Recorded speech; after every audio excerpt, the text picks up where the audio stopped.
Hey, this is going to be part 3. I'm sorry that this cuts off like that. I really do need to pay more attention. I think I'll watch this time.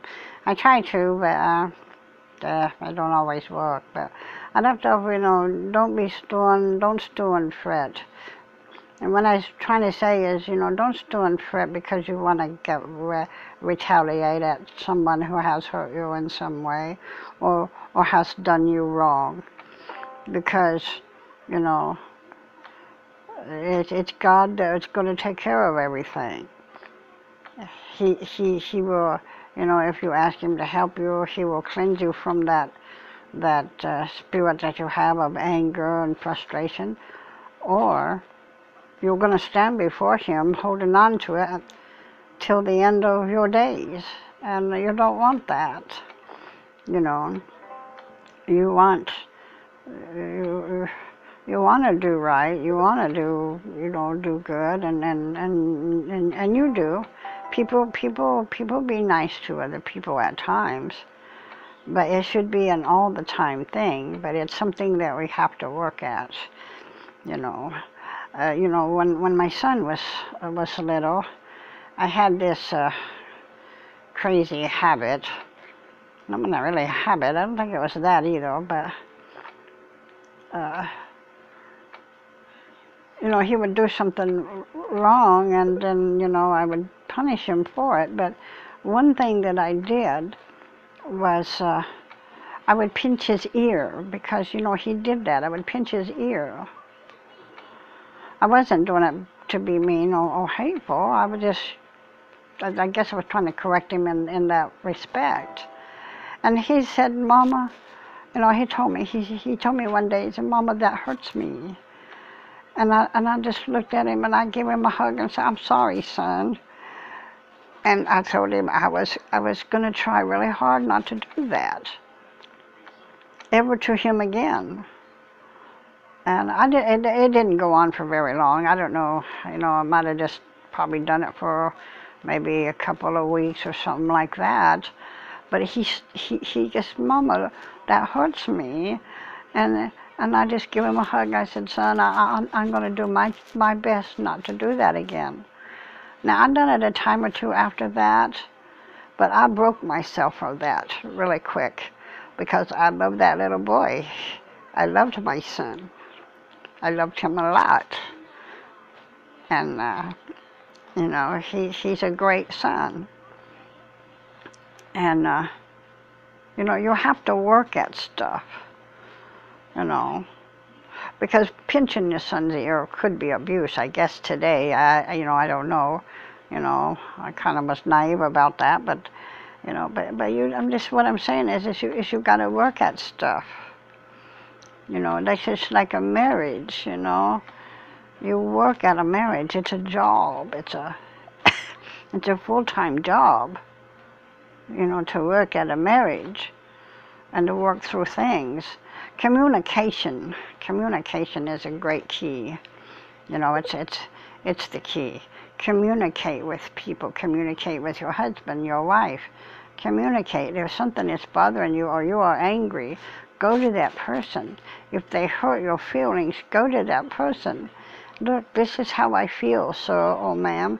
This is what you've done to me. This is how I try to do that. I try to. I want to talk to the people, but sometimes they don't want to talk to you. Damage has been done, But regardless, you need to love. I love everybody's. And people have hurt me, and people have done me wrong, just like they do everybody else. But it's what I do with this anger or frustration or stuff. When you let something go, when you just say, look, I give up, I lay it in your hands, Lord, you take care of it. The problem is bigger than I. You're going to find that He lightens your load. He lightens your anger spirit. He lightens your frustration. He lightens your defeat. I used to think that He takes it right away. I used to think, You know, I used to think that God takes it right away, but there's a song that says, He's still working on me. It took Him just a week to make the moon and the stars, the earth, the sun. You know that song? I'm sure you was probably singing it in Sunday school. Well, it's true. Now, God could have just snapped His fingers or just spoke the word, and He did. He spoke the word in existence. But then on the seventh day, He rested. He had a purpose and a plan that He did for everything every single day. And so we have to work at those things. We have to, we overcome. Because it's not going to happen in a day. It's not going to happen in a day. But work diligently, you know, at whatever situation or problem that you have, you know, because He's there to help us. That's what He does. He helps us. There's a, well, I'm trying to explain what I was trying to tell you.